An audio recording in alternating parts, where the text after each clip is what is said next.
Hey, I'm Danny Reed, and in the next few minutes, I'll show you the marketing mistake that quietly kills the demand for good products. Stop selling features. That's the whole idea. By the end of this video, you'll know exactly what you need to do instead. Let that number sit for a second. Yeah, more than a third of UK startups don't fail because the founder was lazy or the idea was bad. They failed because not enough people wanted what they were actually selling. Now, Finders UK research call it the lack of marketing need, and it's one of the biggest killers of small businesses. But here's the twist that most people miss, and it's the reason I'm making this video. In the vast majority of those cases, the product is actually good.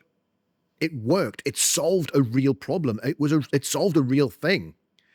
So if the product is fine and no one's buying, the problem isn't the product. It's the marketing. And as strange as this sounds, this is genuinely good news because marketing is something that we can change. We can change it here right now.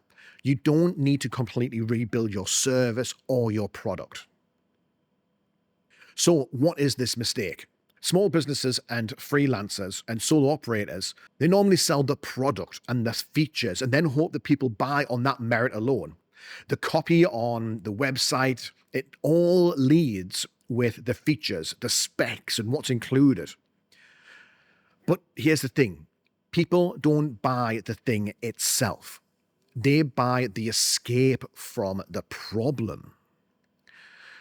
People can't buy what they can't picture. Now, when you list features, you're asking the customer to imagine the payoff in their own head. Now, that imagination is vague sometimes. Sometimes they picture something completely different, and some people don't even picture anything at all. And when we do that, that's product first. Here's what I've made, and it leaves the work of picturing the benefit to the buyer. When we start looking at market first, that's where it flips. Here we say you have a problem and you make the problem visible. So they feel the fix of that problem before they actually buy it. Now, I'll be open and honest, I've learned this twice. When I first started my gym business off, it had zero demand, as in nobody turned up at all. So the first thing that we focused on was we listed everything that we had on offer. All the kit we had, the programs, the specs, and nobody was interested in it. Then I hoped that all of the features that we were putting out would sell it. They didn't.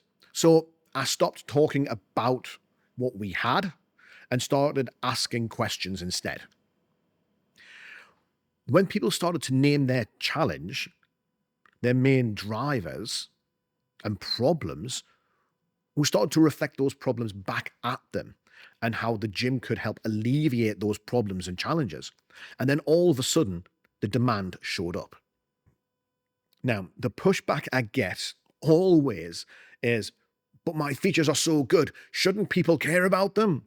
Well, don't get me wrong, they do matter, but features are the proof, not the hook, the thing that drives people into it.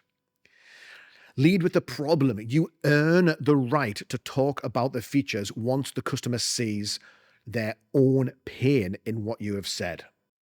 So here's the simple marketing change, made practical with 3 simple moves.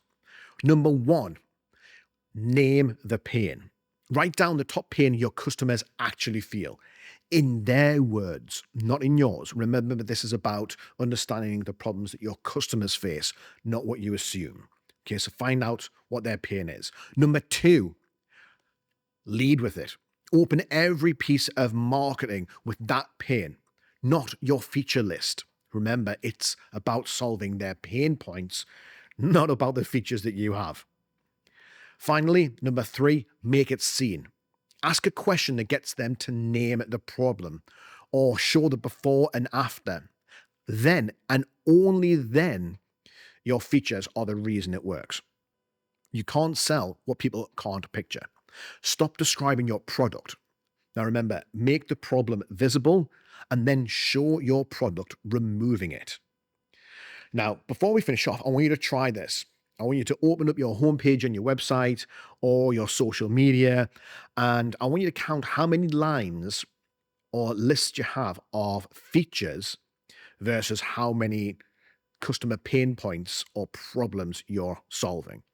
Now, if you have a list of more features than problems, change that ratio. Okay, we need to show how your product alleviates that customer problem.